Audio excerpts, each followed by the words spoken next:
नमस्कार दोस्तों, स्वागत है आपका अपने चैनल हिंदी वायरल स्टोरी में। दोस्तों, आज की कहानी बहुत ही अच्छी होने वाली है। इसमें आपको कुछ ना कुछ सीखने को ज़रूर मिलेगा और पता चलेगा कि जो जैसा करता है वैसा ही उसको भरना पड़ता है। तो चलिए शुरू करते हैं।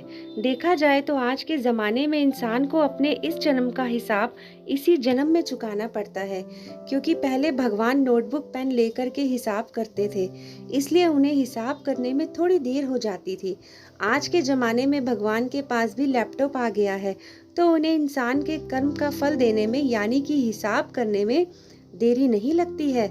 आज की ये कहानी जैसी करनी वैसी भरनी भी उसी के बारे में है। एक बार एक व्यक्ति को रास्ते में यमराज मिल जाते हैं। वो व्यक्ति उन्हें पहचान नहीं पाते। यमराज ने उस व्यक्ति से पीने के लिए पानी मांगा। उस व्यक्ति ने बिना कुछ सोचे और बिना एक भी क्षण गवाए यमराज को पानी पिला दिया।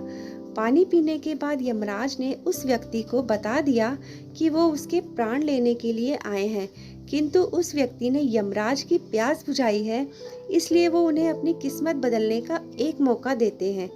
इतना बोलने के बाद यमराज ने उस व्यक्ति के हाथ में एक डायरी दे दी और उस व्यक्ति से कहा कि तुम्हारे पास 10 मिनट का समय है। इस डायरी में तुम जो भी लिखोगे वही सच हो जाएगा, लेकिन ध्यान रखना कि तुम्हारे पास केवल 10 मिनट ही हैं। उस व्यक्ति ने डायरी खोलकर देखा कि पहले ही पेज पर लिखा था कि उसके दोस्त को लॉटरी निकलने वाली है और वो करोड़पति बनने वाला है।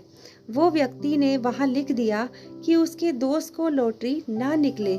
अगले पेज पर लिखा था कि उसका एक रिश्तेदार चुनाव जीतकर मंत्री बनने वाला है। उसने वहां पर लिख दिया कि उसका रिश्तेदार चुनाव हार जाए। इसी तरह वो पेज पलटता रहा और अंत में उसे अपना पेज दिखाई दिया। जैसे ही उसने कुछ लिखने के लिए अपना पेन उठाया कि यमराज ने उस व्यक्ति के हाथ में से डायरी वापस ले ली और कहा कि वत्स, तुम्हारे 10 मिनट अब खत्म हो गए हैं, अब कुछ भी नहीं हो सकता।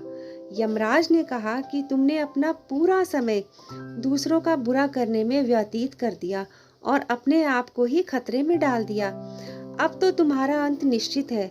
अब तुम्हें कोई नहीं बचा सकता, क्योंकि तुमने अपना मौका गवा दिया।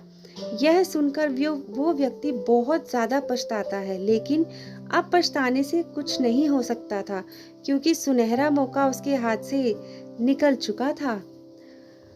इस कहानी की सीख, अगर भगवान ने आपको कोई शक्ति दी है तो कभी किसी का बुरा ना सोचे और ना ही किसी का बुरा करे। दूसरों का भला करने वाले सदा सुखी और दूसरों का बुरा करने वाले सदा दुखी रहते हैं। तो दोस्तों, ये थी आज की कहानी। उम्मीद है आपको आज की कहानी ज़रूर पसंद आई होगी और आगे आप किस तरह की कहानी सुनना चाहते हैं हमें कमेंट बॉक्स में ज़रूर बताएं। तो दोस्तों, अगर आपने हमारे चैनल को सब्सक्राइब नहीं किया तो प्लीज़ हमें सब्सक्राइब करें, लाइक करें, शेयर करें और कमेंट्स करें। तो तब तक के लिए मिलते हैं अगली कहानी में। बाय बाय, खुश रहें, स्वस्थ रहें।